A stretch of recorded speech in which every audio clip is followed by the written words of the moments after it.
Indonesia pasti tahu juga. Sekarang cucunya pun melayani luar biasa. Oke. So, ini nggak duduk, ntar capek. Oke, kita belajar ya. Apa sih artinya kalau kita menyebut diri hamba Tuhan atau pelayan Tuhan atau apalagi ya menjadi teman sekerja Tuhan? Itu kira-kira yang muncul di pikiran kita itu apa?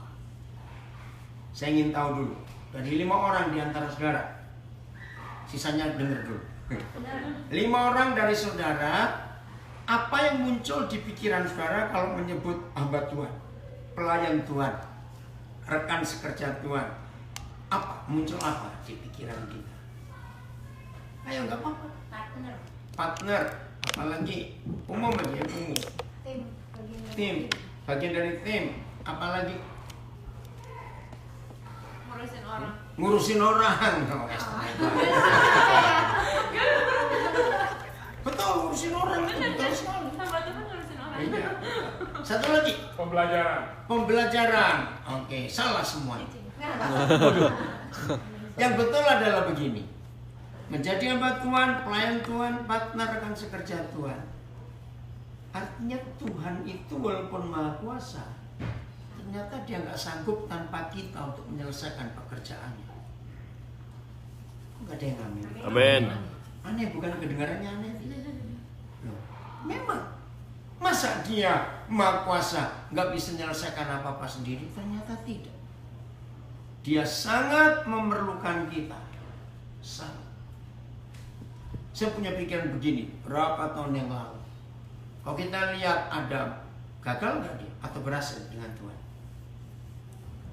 Gagal. Adam gagal atau berhasil? Gagal. Lama setelah itu Tuhan ketemu Noah. Noah berhasil karena kapal besar Bahtera itu jadi. Tapi ya anak cucunya gagal lagi sampai Nimrod. Masih ingat? Lama lagi Tuhan tunggu. Nah, untuk kali ini Tuhan panggil satu orang, Abram. Masih ingat? Sepanjang perjalanan siang tadi dengan Natania, dengan Didik, cerita soal kesaksian dia. Bagaimana Tuhan suruh balik lagi mereka sekeluarga ke Indonesia. Gak main-main, bawa 4 anak, bayangin itu. Tapi dengan kesaksiannya luar biasa. Nah, satu pertanyaan Didik, kalau aku cerita begini nih, bagi orang-orang itu aneh enggak? Coba enggak. Abram, waktu Tuhan panggil dia, dengarkan ya, itu ada 3 hal yang betul-betul gila kalau orang Jakarta. Satu, yang ngajak ngomong Abram hari itu, Abram kenal dia enggak? Tidak. Belum, Abram enggak tahu so. Ayo jujur, sependeta-pendetanya seorang pendeta, jadi pendeta beneran ya. Kalau malam ini Tuhan bilang, kamu besok ke Detroit Airport, pergi, ajak keluargamu. Pendeta loh. Itu dia tanya pada Tuhan, kemana Tuhan? Jangan tanya, pergi dulu. Ayo, pendeta itu pergi atau tidak? Enggak. Mikir. Loh, betul tidak? Ini Abram disuruh oleh seseorang dia nggak kenal. Cuma ada suara, nggak tahu gimana. Suara itu urusan Abram. Tapi dia berangkat. Betul? Nah, inilah syarat yang pertama. Orang yang akan cocok jadi rekan sekerja Kristus hamba Tuhan harus punya hati yang taat. Sulit atau mudah? Sulit. Sangat sulit. Nah, Didik ngalami itu sudah. Luar biasa sekeluarga. Nanti dengar suaminya juga namanya Michael, kesaksiannya luar biasa. Nah, sekarang sampai Abram. Nah, dari Abram ini Tuhan buat betul-betul something special, bahkan very special. Kalau ada yang belajar antropologi akan tahu. Di dunia ini hanya ada satu bangsa yang tahu asal-usulnya dari satu orang. Itu Jewish, yaitu dari Abram. Tidak ada bangsa di dunia ini asal-usul dari mana, hanya Israel. Karena ada satu orang yang taat. Ishak lahir, luar biasa. Jacob lahir, Israel lahir. Gagal lagi. Betul? Lalu Tuhan panggil. Ada Musa, ada Joshua. Panggil. Gagal lagi hakim-hakim itu terus. Sampai Maleakhi selesai. Nah, istilah saya, Tuhan kok nggak tobat-tobat pakai orang? Loh, boleh nggak pikir seperti itu?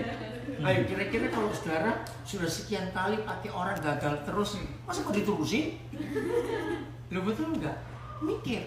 Nah, akhirnya perjanjian lama ditutup. Dia masuk perjanjian baru. Dia sendiri datang sebagai manusia. Nah, saya pertama mikir, pasti Tuhan nggak akan cari orang lagi, karena dia sudah jadi manusia sendiri. Ternyata Lukas 6 kita tahu Tuhan Yesus doa semalam-malaman untuk milih the first his disciples. Cari orang lagi. Betul? Dengan doa semalam-malaman, logikanya dia bakal salah pilih orang. Logikanya Yesus yang doa semalam-malaman. Kalau kita doa sih bisa salah. Ini Tuhan Yesus ini jawabannya bisa salah nggak? Nggak. Ternyata salah juga. Nah itu salah. Yudas masuk, Petrus masuk. Ayo saudara pikir, terus bagaimana ini? Saudara, di situ akhirnya saya sadar. Ternyata memang Tuhan tetap pilih gereja, pilih kita manusia untuk menyelesaikan pekerjaannya di bumi. Kita lihat Amos 3 ayat 7. Coba Amos 3 ayat 7. Jadi saya percaya, maaf, Tuhan gak iseng ngutus Pastor Joe ke Michigan. Betul tidak? Pasti ada maksud Tuhan yang luar biasa. Amen. Apalagi tadi pagi kami dengar kesaksian Pastor Hana. Bagaimana Tuhan bawa ke sini, dapat rumah ini. Ini pertama kali loh saya tinggal di daerah Amerika Utara. Ada orang bisa dapat rumah tanpa mortgage, ini luar biasa. Betul nggak? Ini betul-betul luar biasa. Kalau bukan Tuhan nggak mungkin. Nah itu saya mikir, mereka sudah pensiun, sudah 30 tahun mengembalakan di Toronto. Dalam tanda kutip, mengembalakan lagi kan cari masalah lagi. Maaf ya Pastor. Tadi Esther ngomong, Esther betul nggak? Apa itu melayani Tuhan ngurusin orang? Saya pernah dengar pendeta Yakub Nawawi pernah begini. Saudara, mengembalakan orang hutan jauh lebih mudah daripada mengembalakan orang. Lu betul tidak? Orang hutan. Mengembalakan orang hutan cuma bawa dual tongkat dengan pisang.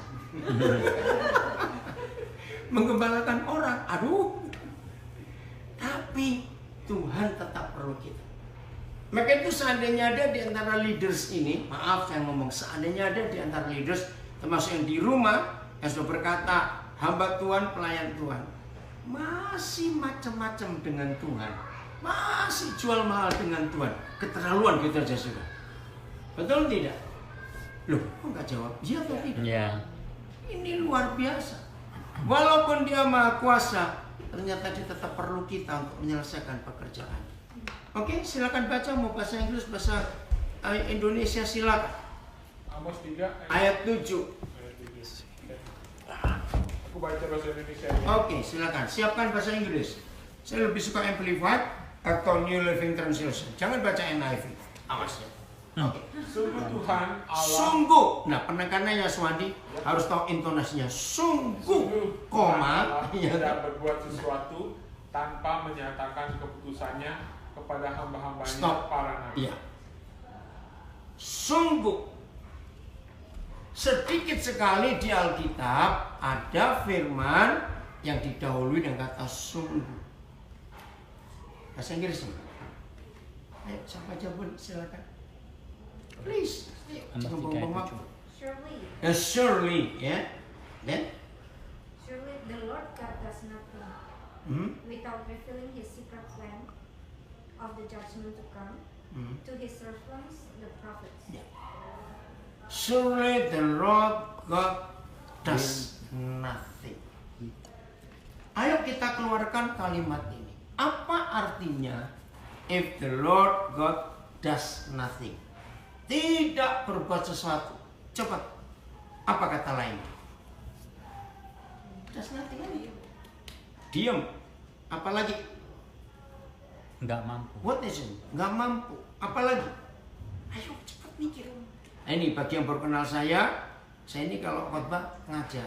Jadi saya ingin semuanya ikut interaktif. Ya, supaya lebih hidup firman. Diam. Nganggur. Apa tadi Jan bilang? Nggak mampu. Nggak mampu. Oke, yang lain. Cepat. Apa lagi? Menunggu. Satu orang lagi. Nggak mampu, diam, menunggu. Apa tadi? Tadi ada suara.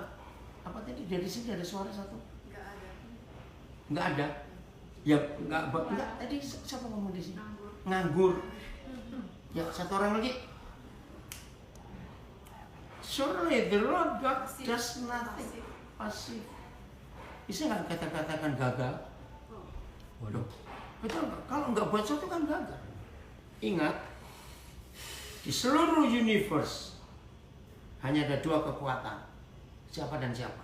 Tuhan dan setan. Itu dia. Jadi kalau the Lord does nothing, so who do anything? Siapa? Iblis. Ini loh ayat ini menakutkan. Saya dapat rahasia ayat ini tahun 78. Waktu saya baca bukunya Paul Bilheimer. Bacanya apa? Destined for the Throne. Cari, itu sudah buku klasik. Saya kaget. Bayangkan, kalau Tuhan pakai malaikat untuk menyelesaikan pekerjaannya di bumi. Oh ya, hal yang kedua, Tuhan tidak maha kuasa, Tuhan tidak mampu buat apa-apa tanpa kita. Yang kedua ini penting. Nah, Tuhan ingin istilah power sharing, tahu ya? Ini bagi kekuasaannya dengan kita. Maka itu dia cari kita. Nah, bayangkan. Kalau Tuhan pakai malaikat, siapa percaya pekerjaannya jauh lebih cepat selesai? Jawabnya atau tidak? Ya. Kenapa? Ada 3 hal yang malaikat punya kita nggak punya. Kalau Tuhan pakai malaikat, pekerjaannya lebih cepat selesai. 3 hal, lalu yang keempat saya ngomong. Cepat. Nggak bantah, bukan. Oke, cepat-cepat. Kalau Tuhan pakai malaikat, dia nggak perlu transportasi, akomodasi dan konsumsi. Betul tidak? Nggak repot. Lihat dia bisa ngomong. Nah, yang keempat, percaya nggak kalau Tuhan kalau gereja ngundang malaikat khotbah baru nongol dia orang bertobat. Betul? Bayangkan. Tapi kenapa dia nggak mau pakai? Dia justru nunggu kita. Surely the Lord God does nothing unless He reveal His plan, His judgment. Kepada siapa? Hamba-hambanya, His servants. Itu kita. Jadi kalau kita melihat setan bisa bekerja begitu dahsyat, yang salah siapa? Kita. His servants. Rekan sekerjanya yang salah. Sampai membuat Tuhan nggak buat apa-apa. Lalu apa yang Tuhan minta dari kita? Yeremia 23 ayat 18.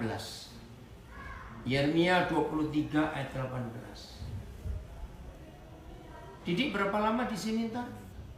Di Detroit, di Michigan? Oh, Sunday pulang. Oke, berarti nanti di retreat harus sharing. Nah, ini contoh. Tuhan punya proyek besar di Indonesia, khususnya pada unwanted child. Nah, Tuhan nggak tahu gimana Tuhan bisa bicara pada didik. Ini ayat yang kita mau baca. Oke, Yeremia 23 18. Ayo, saya baca boleh cepat. Yeremia 23 ayat 18. Sebab siapakah yang hadir dalam dewan musyawarah Tuhan sehingga ia memperhatikan dan mendengar firman-Nya? Ya. Siapakah yang memperhatikan firman-Nya dan mendengarnya? Nah, saudara bayangkan, ternyata Tuhan itu nggak sendiri. Dia punya dewan musyawarah, punya council. Inggrisnya silakan, sama mau. But who among them has stood in the council of the Lord? Nah, stood among the councils of the Lord. Terus? Jadi so. Ayo, lanjut Chandra. That he would perceive and hear his word. Who has marked his word, noticing and observing and paying attention to it, Wow. and has actually heard it? Amplified itu. Yeah. Ya. Tolong kalau saudara belum pernah tahu ada Amplified Bible, miliki itu hebat. Dia maksudnya amplified ya, jadi lebih ditekankan lagi.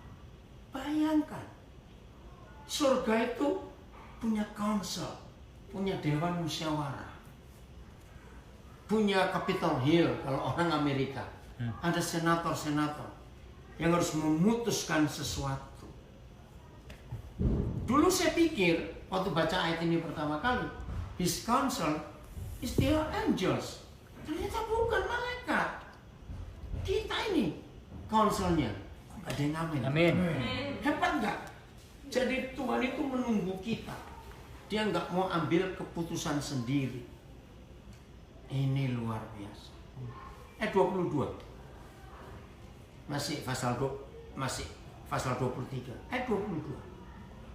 Ayo, siapa aja? Indonesianya sekiranya mereka hadir dalam dewan musyawarah. Nah, pelan dia sekiranya mereka, who are they? His councils, hadir dalam sidang musyawarah itu, and then Niscaya mereka akan mengabarkan firman-Ku kepada umatku. nah, niscaya mereka akan mengabarkan firman-Ku kepada umatku.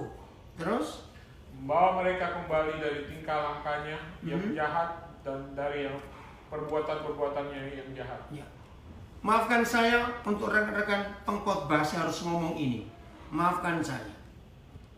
Inilah satu-satunya ayat dalam seluruh Alkitab yang memberitahu kita seorang pengkhotbah itu benar khotbah dari hati Tuhan atau tidak dilihat hasil yang mendengar. Kalau mereka orang jahat, hidupnya berubah.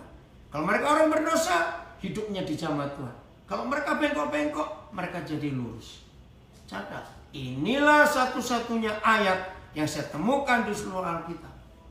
Kita ini pengkhotbah yang benar atau tidak, itu dilihat dari hasil yang mendengar, berubah atau tidak. Maaf, ada cukup pengkhotbah hebat-hebat di dunia, tapi dikhotbahkan buku.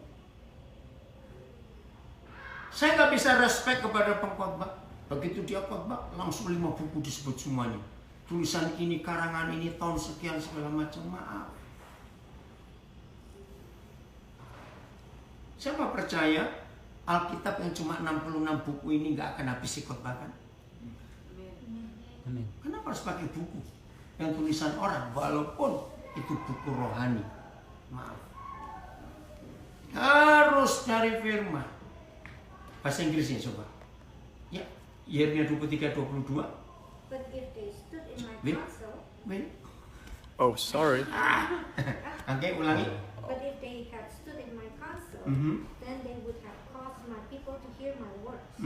Then they would have turned my people from their evil way Yeah. and from the evil of their decisions and deeds. Udah? Udah. Oke. Nah, itu hasilnya. Kalau saudara ingat pada zaman Imam Eli, setiap sahabat masih ada khotbah. Tapi mengapa di zaman itu? Coba buka dulu. 1 Samuel 3 ayat 1. Jadi walaupun khotbah pakai Alkitab, tapi kalau nggak berasal dari hati Tuhan, walaupun pakai Alkitab, hasilnya belum tentu. 1 Samuel 3 ayat 1. Ya, siapa Sumandi boleh baca dulu? Indonesia-nya? 3 ayat 1. Ya. 1:3 ayat 1. Samuel yang muda itu menjadi pelayan Tuhan di bawah pengawasan Eli. Ya. Terus? Pada masa itu firman Tuhan jarang. Penglihatan-penglihatan tidak sering. Soalnya kan aneh. Pada masa itu firman Tuhan jarang. Padahal sabat tetap ada. Ibadah di Silo. Imam Eli masih membacakan juga kitab Taurat. Tapi firman Tuhan jarang. Penglihatan tidak sering. Inggrisnya? Now the boy Samuel was Boys. Yang betul dia masih kecil. Anak-anak. Ya, semua. attending to the service of the Lord under the supervision of Eli. Mhm. The word of the Lord was rare and precious. Rare. Apa? Rare apa lagi? Rare. Precious. Precious. Rare. And then? Vision Hmm? that is new revelation of divine truth were not widespread. Not widespread. Nah, apa kata vision? Ya, pimpinan untuk ke depan gak ada lagi. Seorang leader, seorang hamba Tuhan harus punya vision ke depan. Katakan amin. Amen. Amin, ya Gabriel. Luar biasa. Nah, jadi ini yang kita pelajari supaya kita mendapat the true word. Ya, firman yang betul harus stood in the council of the Lord. Harus selalu hadir dalam persidangan Dewan Musyawarah Ilahi itu untuk mendengarkan keputusan-keputusan Tuhan dalam hidup ini. Kalau tidak, yang kita sampaikan, maaf, ya hanya dari logika kita sendiri. Wih, aku mau khotbah tema ini bagus sekali. Betul, bagus khotbahnya. Dihitung secara homiletik, secara macam-macam. Wih, ini hebat. Tapi maaf, hanya untuk ngisi intelektual, ngisi logika saja. Tapi nggak sampai merubah hidup. Ini beda. Oke? Keluaran 25 ayat 22. Exodus 25 ayat 22. Jadi kita semua sebagai rekan sekerja Kristus, sebagai hamba-hamba Tuhan, pelayan Tuhan, leader in the church, ayo kita harus memiliki hubungan yang akrab dengan Tuhan kita. Dan silakan. 25 ayat 22. Mau Inggrisnya? Keluaran 25. Saying okay. Yaudah deh. I'll meet with you there. Meet with you, and then yang keras suaranya. I'll meet with you there and talk to you from above. Yeah. The atonement cover between the gold cherubim Yeah. that hover over the ark of the covenant. Apa? From there, I'll give you my commands for the people of Israel. Saudara perhatikan meet and talk kalau bahasa Inggris. Indonesianya. Coba lihat. Dan di sanalah aku akan bertemu dengan Bertemu, engkau. keluarkan kata ini terus. Dan dari atas tutup perdamaian itu, dari antara kedua kerub yang di atas tabut hukum itu, Ya. Terus aku akan berbicara dengan berbicara, ya, lanjut tentang tentang segala sesuatu yang akan kuperintahkan kepadamu untuk disampaikan kepada orang Israel. Nah, saudara perhatikan, ini perjanjian lama. Yang kita tahu, Tuhan itu masih susah ditemui. Betul nggak? Karena peraturan Taurat yang begitu complicated. Tapi Tuhan bisa ngomong kepada Musa, aku akan bertemu dengan engkau dan akan berbicara. Saudara perhatikan firman ini. Di zaman yang begitu susah Tuhan hadir untuk bertemu dengan kita manusia. Tapi Tuhan bicara juga waktu bertemu kepada Musa. Kenapa? Sebab Musa harus menyampaikan segala sesuatu yang Tuhan perintahkan untuk disampaikan kepada orang Israel. Nah, itu pelayanan kita. Apa yang kita katakan? Esther, terima kasih jawabanmu luar biasa. Melayani orang. Apa yang kita mau sampaikan pada orang-orang kalau kita nggak punya berita? Ngerti nggak maksudnya? Betul. Nggak punya firman. Dan harus datang dari Tuhan. Maka itu mulai hari ini mikir. Kalau Tuhan menemui kita, karena kita berdoa kepada Dia, bukan? Ingat, Dia tidak hanya bertemu kita terus senyum-senyum terus balik ke surga lagi. Enggak. Kalau Dia bertemu, Dia pasti to meet and to talk. Perhatikan. Ini luar biasa. Jadi kalau Tuhan bertemu kita, Dia pasti berbicara. Maaf. Maka itu sejak saya ngerti firman ini, kalau saya lagi cari seseorang, jawabannya istrinya atau suaminya atau siapa, oh dia masih berdoa. Oh dia nggak apa-apa, cuma di, it's okay, nggak apa-apa nanti. Oh masih berdoa. Wih, lama sekali berdoa. Begitu saya ketemu besoknya, saya cuma tanya, kemarin kamu doa begitu lama, Tuhan ngomong apa? Enggak, itu nggak bicara apa-apa. Kamu tidur gitu aja sudah. Betul tidak? Apalagi belum puasa. dikit-dikit puasa, dikit-dikit puasa. Saya cuma tanya satu, waktu kamu puasa Tuhan bicara apa? Enggak, itu pasti kamu diet itu aja sudah. Maaf. Nah, saya pegang ayat ini sebagai hamba Tuhan, pelayan Tuhan, harus tahu Tuhan kita memerintahkan apa kepada kita untuk kita lakukan. Katakan amin. Amen. Kalau tidak, terus apa yang kita sampaikan? Walaupun pakai Alkitab lagi sekarang. Saudara, ini konsep penting dalam hidup kita. Sebagai rekan sekerja Kristus, sebagai hamba Tuhan, kita harus tahu dia bicara apa. Itu semua akan terjadi kalau kita percaya. Pasti ada yang tanya, aduh gimana cara dengar suara Tuhan? Betul nggak? Mendengar suara Tuhan syaratnya cuma satu, obey, nurut. Jadi kalau Alkitab ini adalah seluruh program surga, dalam komputer istilahnya, kan saudara punya banyak program bukan? Ya, punya banyak macam-macam lah di komputer kita. Maka passwordnya cuma taat, obey itu passwordnya, nggak ada yang lain. Kenapa begitu? Nah, saya ambil contoh dua. Ada sesuatu, Wid? Ada sesuatu? Enggak, pas itu belum selesai itu plumbingnya, Oh. dia buka air. Jadi nggak bisa. Kayak nggak apa-apa. Ingat ya, untuk mendengar suara Tuhan bukan karena kita rajin puasa, salah. Bukan doa sekian jam sehari, salah. Apa sampai harus memberi persembahan? Nggak mungkin. Tuhan nggak mata duitan. Jangan ngomong duit dengan Tuhan. Percaya Tuhan nggak suka. Mungkin kalau pendeta ngomongin duit terus pasti bukan hamba Tuhan, dia hamba uang gitu aja. Maaf. Nah, untuk Tuhan bisa bicara kepada kita hanya satu, yaitu taat. Saya beri contoh dua. Satu Abraham, dua Maria. Kenapa Tuhan langsung tunjuk Abraham? Kenapa enggak yang lain? Kenapa Tuhan tunjuk Nuh? Kenapa enggak yang lain? Karena Tuhan tahu hati mereka, orang ini nurut. Jujur lah. Kalau kita Nuh pada zaman itu, dua hal belum ada. Tuhan bilang akan ada hujan Nuh. Ingat loh, dari kejadian 1 sampai kejadian 6, dunia nggak pernah ada hujan. Gerimis saja tidak. Karena semua embun yang keluar. Tahu Tuhan bilang hujan, Nuh pasti bingung hujan itu apa. Kedua, zaman itu belum ada transportasi air.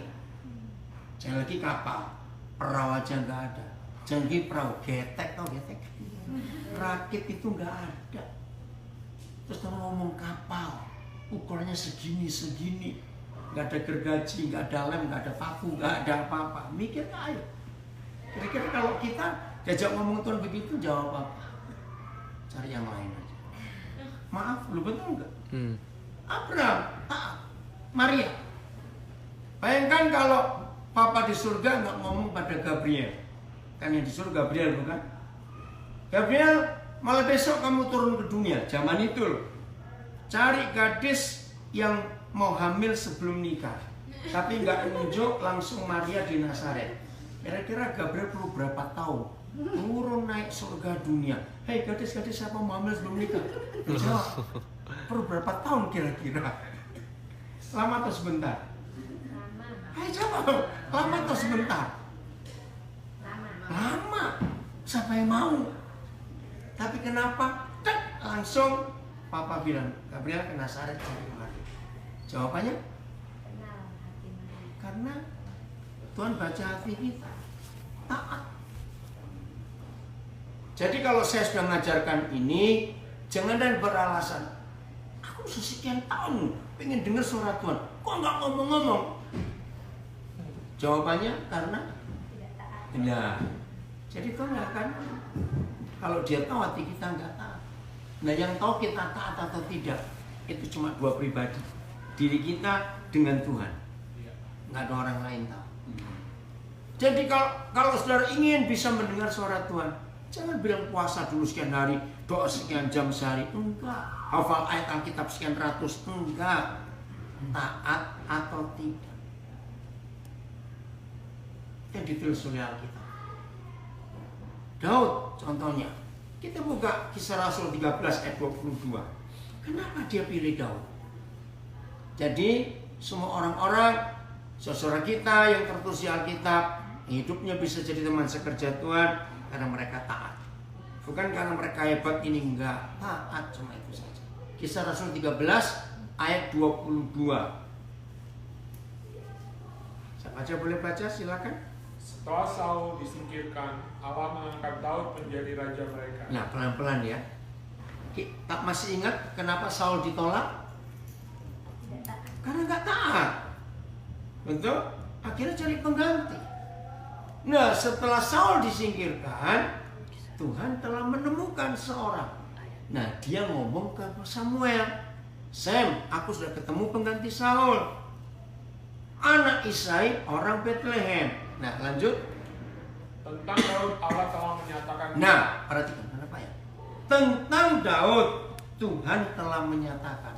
Saya suka kalimat ini. Begini saya ambil. Tentang saudara, Tuhan ngomong apa? Ngerti gak kalimatnya?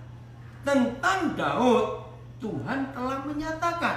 Menyatakan apa? Nanti kita temu.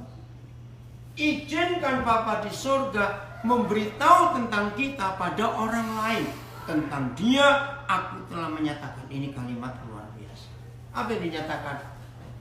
Satu, ya aku telah mendapat Daud bin Isai, seorang yang berkenan di hatiku. Nah, ini yang pertama, seorang yang berkenan di hatiku. Yang kedua, dan yang melakukan segala kehendakku. Oke, bahasa Inggrisnya. Ayo. And when he had removed him, he raised up David to be their king. Of him he testified and said, Testify. Ya, kata ini oke. I have found David the son of Jesse, a man after my own heart, And then the second. Ya. conforming to my will and purposes, who will do all my will. Wow. Will do all my will. Pertanyaannya, waktu Papa di surga bicara ini pada Samuel, Daud sudah dipanggil belum? Ini pertanyaan penting. Waktu Papa bicara ini pada Samuel, Daud sudah dipanggil atau belum? Belum. Berarti dipilih juga belum, diurapi juga belum apa-apa pokoknya. Dia masih Samuel di padang pengembalaan, nggak ada orang tahu. Tapi mengapa Papa bisa bicara pada Samuel? Aku sudah ketemu sama penggantinya Saul, anaknya begini. Wih, itu saya kaget. Maka itu nanti malam sebelum tidur, yang di Indonesia masih pagi, Tuhan akan testify apa tentang hidup kita masing-masing. Amen. Apa yang Tuhan telah nyatakan tentang hidup kita ini. Yang kedua itu saya kagum daripada yang pertama, a man after my own heart. Oke, itu urusan Tuhan. Tapi yang kedua, yang akan melaksanakan seluruh kehendakku. Oh, ini kan gak main-main. Dipanggil saja belum. Kok bisa Tuhan bicara seluruh kehendaknya? He will do all my will. All. Heran bukan? Nah, maka itu begini saudara. Nggak ada sebuah persyaratan. Nomor satu, kalau saudara ingin dipakai Tuhan, ingin mendengar suara Tuhan, ingin apa? Nomor satu begini, nomor dua begini, nomor tiga begini. Nggak ada. Cuma satu, mau taat atau tidak. Kenapa Tuhan nggak bisa bicara dengan orang yang taat? Jawabannya, Tidak taat. orangnya itu berantem nanti dengan Tuhan. Belum betul tidak? Kalau Abraham, kalau Noah nggak taat, bakal berantem nggak? Argue nggak? Benar. Kapal itu apa? Hujan itu apa?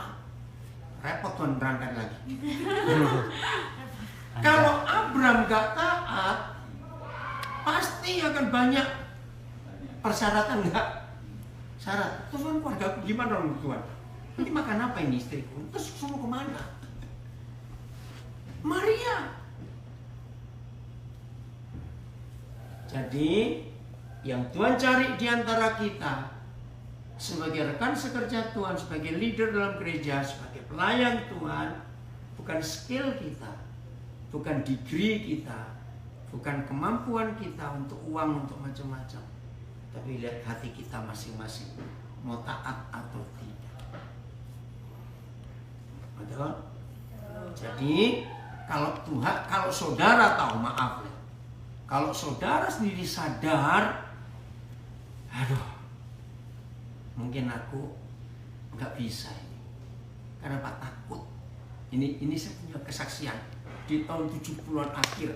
Saya di Kalimantan Tengah, di pedalaman, listrik aja nggak ada.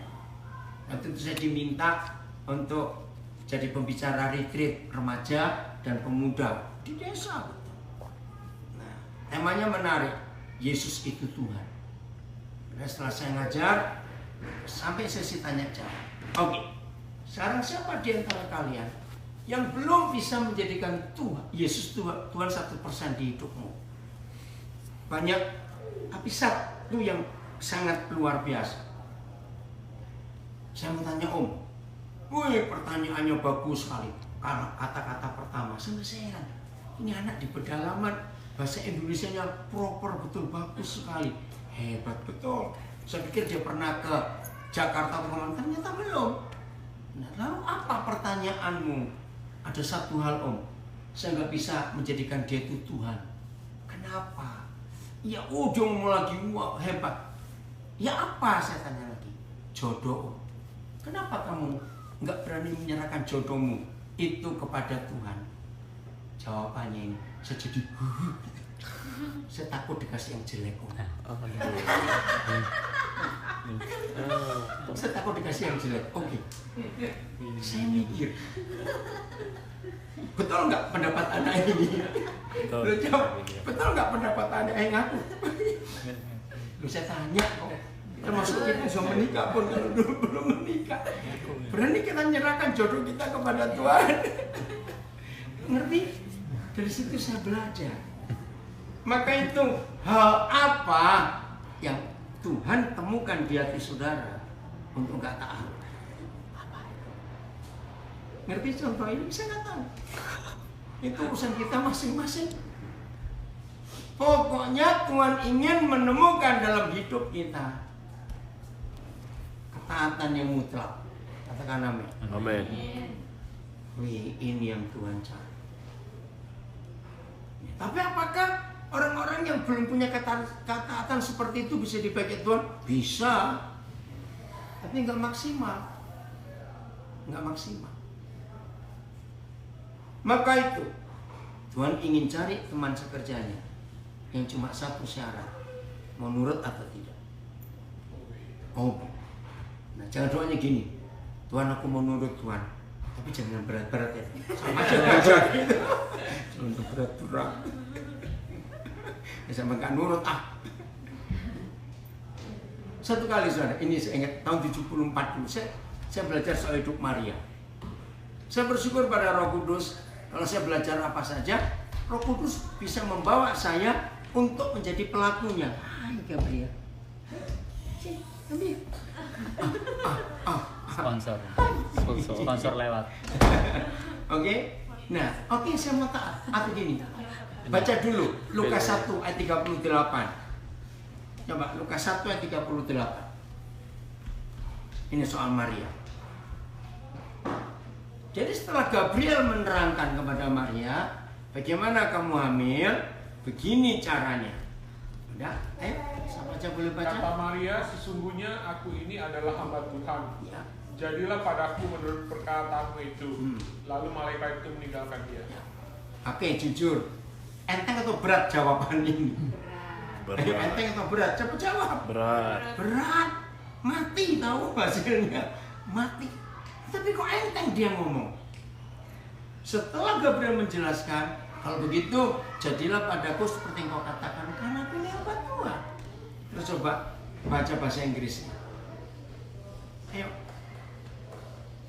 Then Mary said, Behold, I am the servant of the Lord. Nah, the servant of the Lord, ya, oke? May it be done to me according to May it be done to me according to. your word. Oke. And then? And then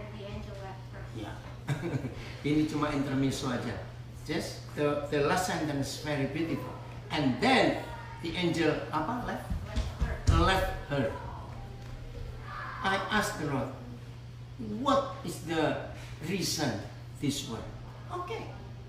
Apa alasan Tuhan menulis lalu malaikat itu pergi? Ya otomatis pergi dong setelah menyampaikan berita. Tapi ini jawaban Tuhan. Karena Gabriel sendiri itu mikir kalau dia jadi Maria, hamil sebelum nikah, maka itu sebelum Maria berubah pikiran dia pergi dulu. Bisa dapat jawabannya. Seru bukan? Kenapa ditulis betul-betul jelas? And the angel left her. Karena Yesus pergi dulu sebelum dia berubah pikiran macam-macam. Darah begitu taat Maria. Maka itu coba cari hal terberat apa, ya, yang Tuhan yang saudara bisa temukan. Kalau Tuhan nyuruh aku ini bagaimana? Jadi kalian harus bangga punya pastor yang jadi contoh, Jo, dengan didik luar biasa. Kalian dua itu. Semua orang mikir Michael sekeluarga sudah mapan di Toronto, atau balik Indonesia, aneh bukan? Tapi karena taat, Pastor Jo juga sudah retire, sudah enak, nggak ada apa-apa, harusnya hidupnya bisa santai, bisa jalan-jalan terus, anak-anak sehebat semuanya. Istilah saya, kok cari masalah lagi? Betul nggak? Ya Jo ya, kalau dipikir, kok cari masalah lagi? Tapi karena taat, maka itu tidak ada hidup yang menyenangkan Tuhan dan menjadi berkat buat orang lain kecuali kita taat kepada Dia. Oke? Jadi ICC Michigan akan jadi gereja yang luar biasa. Amin. Kalau saudara semua sebagai leader itu taat. Maaf, saya harus ngomong, Pastor Jo hebat bersama keluarga mau taat, tapi tanpa didampingi orang-orang yang mau taat juga nggak akan jadi apa-apa. Betul tidak? Inilah jawaban yang kita tanyakan. Masa Tuhan nggak bisa buat apa-apa tanpa kita? Mungkin bacakan bahasa Inggrisnya tadi Jesse tidak ada. Amos 3 ayat 7. We start with that first, Jesse. Ayo. Amos 3 ayat 7. Kita semua dia ada. Oh, you got your Bible? Oke. Amos 3:7. Ini ayat luar biasa. Nah, itu kalau Tuhan pilih kita menjadi His counsel, ayo kita menghargai panggilan Tuhan. Oke, you find it? Not yet. Oh, oke. Swandi ada? Iya. Ya, Inggrisnya. Oh, Inggrisnya. Iya. Aku punya. Oke, silakan. Kencang, bisa dengar nggak? Surely the Lord God does nothing without revealing His secret. Ulangi Sandra. Jadi baru ke situ. Surely the Lord God does nothing without revealing His secret plan of the judgment to come to His servants the prophets. Ya. So, Jess, the Lord God does nothing without us as His counsels. Jadi tadi kita temukan sebagai anggota Dewan Musyawarah Tuhan ada di Yeremia 23 ayat 18. Oke, you understand that? So the Lord God, although He is Almighty One, but He need us as His servant. Jelas ya? Maka kita percaya setelah ini ICC di Michigan akan jadi berkat yang luar biasa. Amin. Bukan cuma untuk orang Indonesia, tapi untuk segala bangsa yang Tuhan akan percayakan kepada saudara semua. Okay, you want make something? Okay. You share something? Ada yang mau tanya? Ayo, ada yang mau tanya kok di sini? Ayo, Esther, kayak mau ngomong sesuatu. Mikir apa? Kenapa apa ayo? Belum tahu mau tanya apa, makanya saya lagi dipikir. Iya, lagi dicerna. Oh, cerna. Oke, siapa lagi? Koden pernah mengalami hal paling berat apa yang Tuhan minta untuk obey? Banyak. Justru enggak. Nggak ada. Aneh, maaf. Ini pertanyaan yang luar biasa. Apakah ini pertanyaan Sandra? Apakah hal berat apa yang saya pernah alami dari Tuhan ketika Dia minta sesuatu? Itu ajaib sekali. Saya masih ingat pertama kali Tuhan minta sesuatu kepada saya, pertama kali itu tahun 76. Saya baru 2 tahun punya motor. Ya, saya punya motor. Saya beli tahun itu. Nah, setelah 2 tahun, saya sayang betul motor itu. Saya pelayanan ke suatu tempat di pinggiran kota Surabaya. Tahu Roh Kudus ngomong sesuatu. Terus, motormu kamu tinggal untuk pendeta di sini. Oh iya? Saya nggak pakai tanya. Ya, biarlah besok lah saya pakai. Enggak. Begitu saya selesai khotbah, saya langsung ngomong pada pendeta itu. Oke, saya titip motor ini. Lu kenapa titip? Enggak, bawa saja, pakai aja. Kaget suami istri. Mereka sudah tua waktu itu. Kemana-mana naik sepeda. Ya, sepeda ontel istilahnya. Nah, rupanya di situ Tuhan menguji. Nah, sejak itu Tuhan bicara, maaf, bahkan rumah. Beli rumah. Tuhan bilang kasih orang itu. Saya kasih. Maaf lu, jangan mikir yang macam-macam.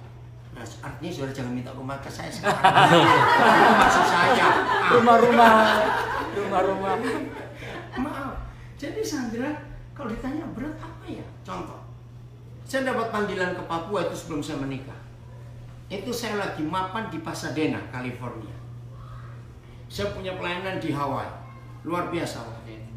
Ya, saya sudah daerah California, LA, Fresno, San Francisco. Tahun 81 saya sudah mulai pelayanan di Amerika. Tahun 81. Belum banyak pendeta Indonesia ke Amerika waktu itu. Nah, Agustus 89. Saya lagi enak-enak aja pelayanan di rumah teman Pak Adi Sutanto di Los Angeles. Atau saya dapat buku, judulnya From Jerusalem to Irian Jaya. Bukunya Ruth Tucker. Begitu saya baca buku itu, langsung Roh Kudus bilang, kamu ke Pak Irian. Oke, langsung saya tanya, kapan? Saya nggak pernah argue atau disas lagi, enggak. Kapan? Akhirnya Tuhan jawab, April 90 saya pertama kali ke Jepang.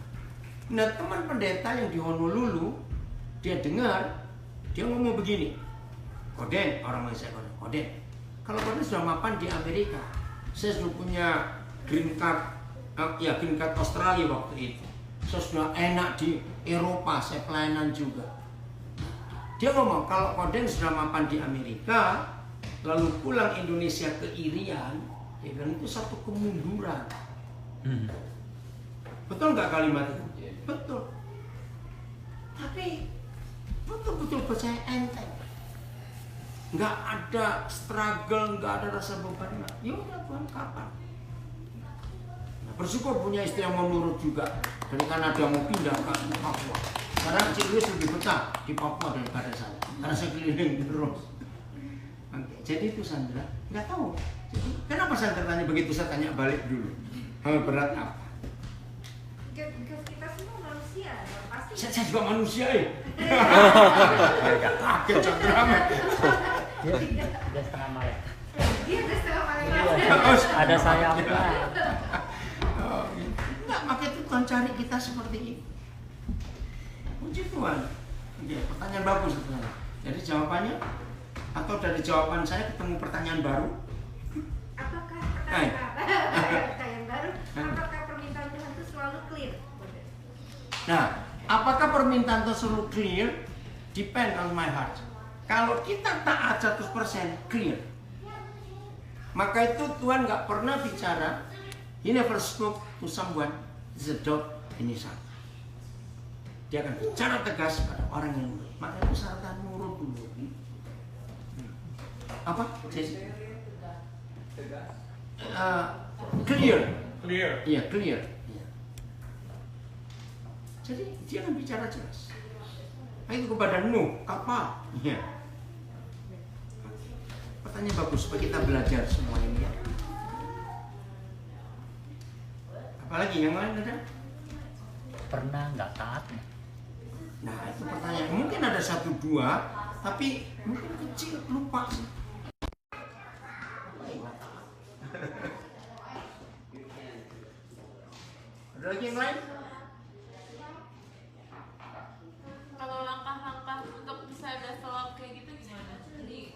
taat sama Tuhan. Gitu, belajar taat. Pokoknya jangan ada reserve apa-apa di hati kita. Tuhan ini apa? Nanti dia akan step by step. Nah, saya juga merasa aneh kenapa pertama kali Tuhan minta motor, kaget juga. Ya mungkin itu satu-satunya barang berharga buat saya pada masa itu. Ya, sejak itu gampang. Mungkin nggak kalau misalkan kita mau something tapi orang tua atau orang tua sama orang tua jadi kita nggak bisa. Ya, saya pernah ngalami itu tahun 74. Waktu itu saya masih SMA kelas 3. Nah, saya sudah aktif dalam pelayanan.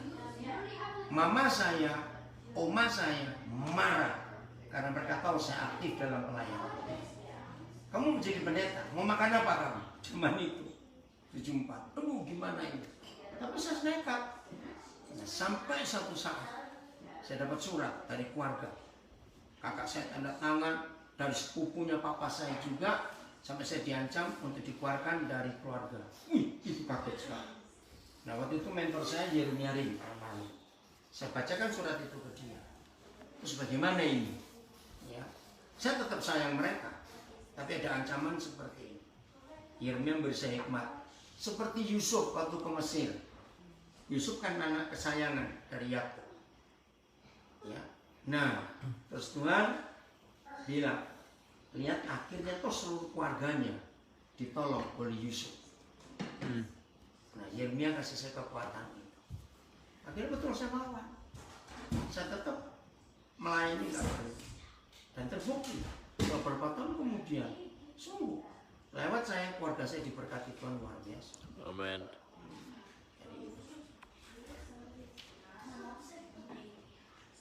Ada lagi? Jadi pertama kali kenal sama Tuhan itu gimana? Apa keluarga dari? Kami keluarga Kristen, tapi bukan Kristen yang sungguh-sungguh. Jadi saya punya pengalaman pribadi, Tuhan nyatakan dirinya sebagai Papa. Itu betul-betul amazing. Sebagai Papa. Sejak itu Tuhan bawa saya untuk mengalami banyak hal dengan Tuhan. Jadi perjumpaan dengan Tuhan itu penting buat hidup kita secara pribadi. Itu jadi kejadiannya waktu umur berapa itu? Umur 14. Saya kelas 2 SMP. Datang ke KKR.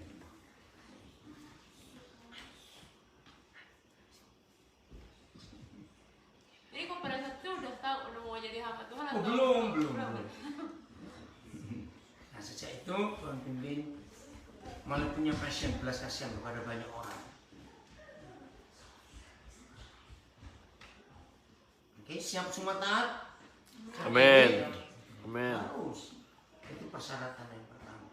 Yang Tuhan beri. Jo mau ngambil sesuatu? Pastor Jo. Jadi tadi waktu Jo keluar sebentar, saya bicara. Pastor Jo hebat, bisa kesini. Tapi tanpa kalian yang taat juga nggak akan jadi apa-apa nanti. ICC ini harus kerjasama yang luar biasa. Oke, sampai ketemu besok di retreat. Dan di rumah siapkan besok ada beberapa sesi dalam retreat ini.